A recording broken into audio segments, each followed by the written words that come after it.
ॐ नमो अरिहन्ताणं नमो सिद्धाणं नमो आर्याणं नमो वज्रायाणं नमो लोये सौवसाहुणम् तुभ्यं नमस्त्रिभुवनार्तिहराय नाथ तुभ्यं नमः क्षितितलामलभूषणाय तुभ्यं नमस्त्रिजगतः परमेश्वराय तुभ्यं नमो जिनभवोदधिषूषणाय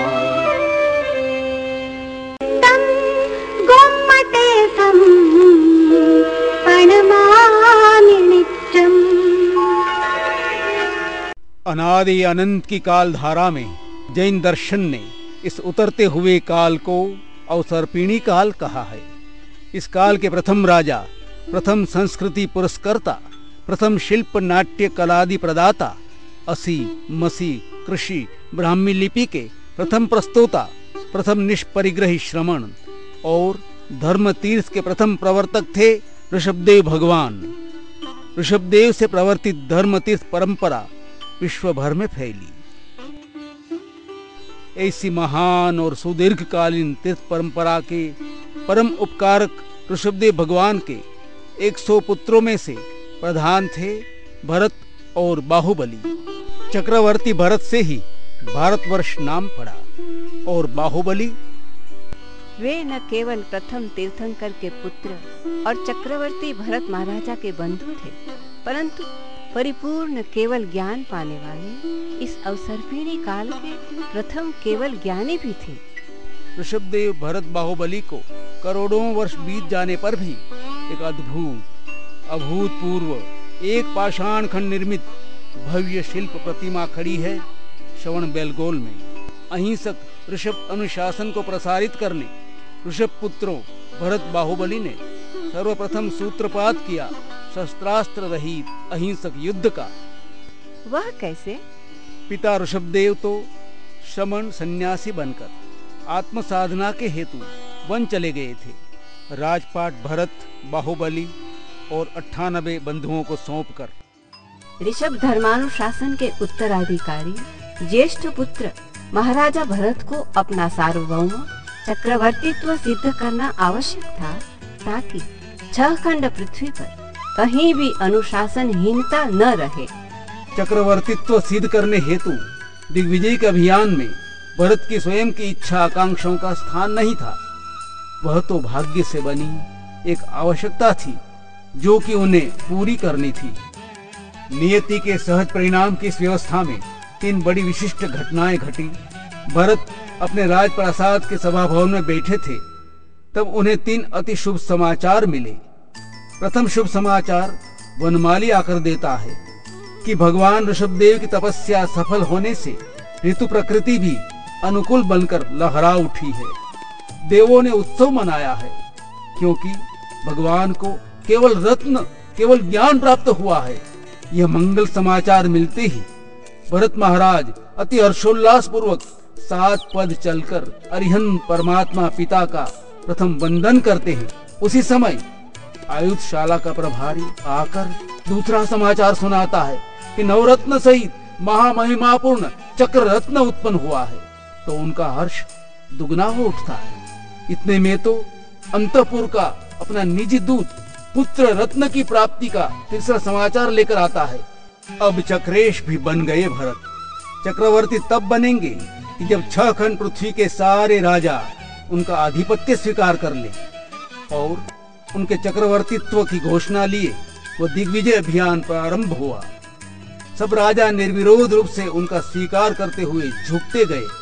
फिर 6 खंड के राजाओं का आधिपत्य सिद्ध होने के बाद चक्र अयोध्या में लौटा, किंतु बड़ी भारी घटना घट गई।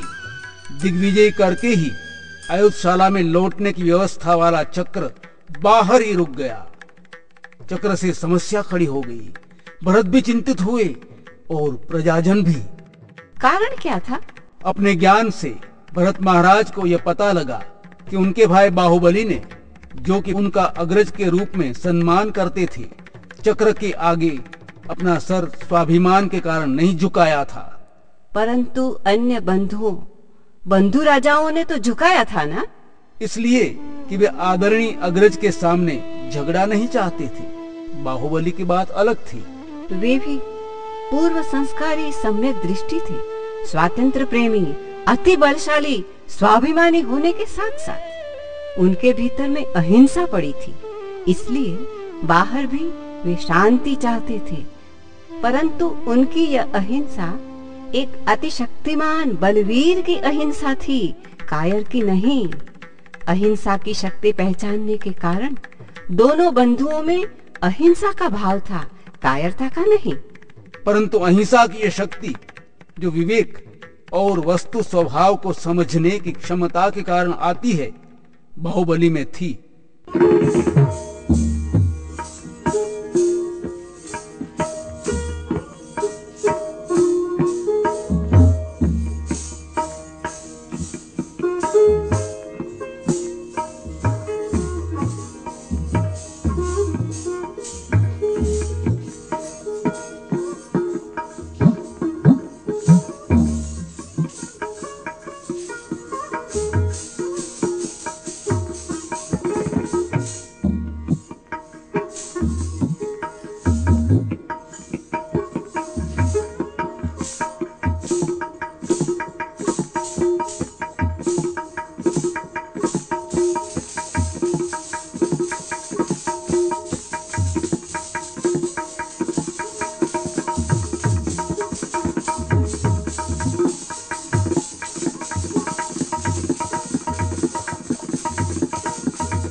प्रसंग है उनके स्वाभिमान को जगाने वाला, उनके हृदय को चोट पहुंचाने वाला। भरत महाराज का आदेश लेकर आए हुए दूत दक्षिणांक से वे वार्तालाप में कहते हैं, दक्षिणांक, मेरे पास अथाह बाहुबल होते हुए भी मैं राज्य लिप्सा के लिए निरर्थक नरसंहार और विश्व विनाश नहीं चाहता। पर महाराज, युद्ध के बिना भरत महाराज का दिग्विजय कैसे संभव है? हिंसक युद्ध शक्ति के आधार पर तो कोई भी दिग्विजय करने में समर्थ है। युद्ध के बिना यह कार्य दुष्कर तो है ही, परंतु इससे भी अधिक दुष्कर है विश्व के हृदय को जीतना। परंतु अंत में जब अग्रज ने समाधान के स्थान पर अनुज बाहुबली को अपना चक्रवर्तित्व सिद्ध करने हेतु झुकाने की ठानी, तब स्वातंत्र्य प्रियता के कारण निरुपाय होकर बाहुबली को युद्ध का ही वर्ण करना पड़ा।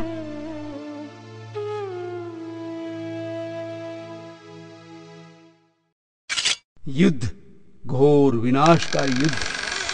घोषणा हो गई।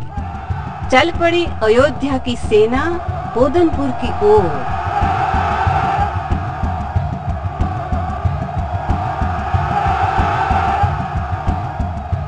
और पहुंचते ही आमने सामने हो गई दोनों बंधु राजाओं की सेनाएं रणभूमि पर।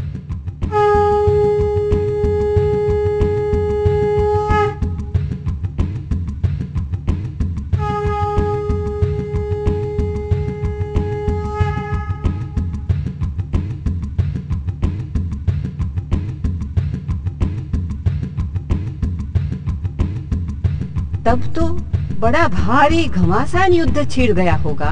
छिड़ने वाला ही था। इतने में एक आदेश आया। अयोध्या और पोदनपुर के महामात्यों ने अत्यंत दूरदर्शिता और विवेक का उपयोग करते हुए आप दोनों की माताओं का एक महत्वपूर्ण संदेश है, जिससे बिना रक्तपात के ही आपका ध्येय सिद्ध हो सकता है। महाराज, आप दोनों ऋषभत्व के धारक हैं। प्रजा के पालक पोषक है, बलिष्ठ है। ये हमारी व्यक्तिगत नहीं, प्रजागत राज्य परंपरा होने के कारण आप युद्ध के द्वारा प्रजा का रक्तपात न करें। महाराज, आप दोनों सम्यक दृष्टि हैं। कहाँ चाहते हैं आप ही रक्तपात? इस रक्तपाती विभीषिका को टालकर आप प्रजा की रक्षा करें, उन्हें अभय दान प्रदान करें। प्रजा को बर्बाद करने वाले, राष्ट्र संपदा को नष्ट करने वाले इस घोर युद्ध को न छेड़े महाराज। तो क्या किया जाए? यही कि सैनिक युद्ध के स्थान पर आप आपस में द्वंद्व युद्ध करके अपना शक्ति परीक्षण कर ले।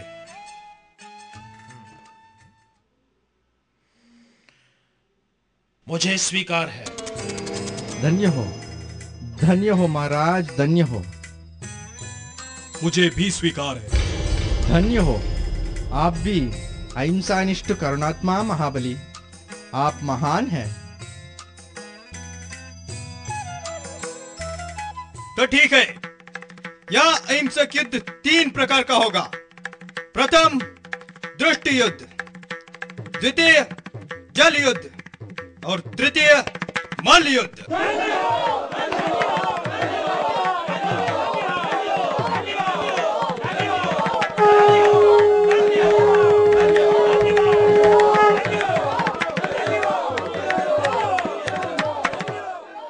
अहिंसक युद्ध आरंभ हो गया। प्रथम दृष्टि युद्ध से। पलकें जिसकी मुंदे पहले, परास्त होगा वही। उन्मिलित नयनों से अनुज बाहुबली अग्रज भरत के तेजस्वी नेत्र देखने लगे। वही ये नेत्र, बचपन जैसे ही स्नेहिल और स्नेह भरे।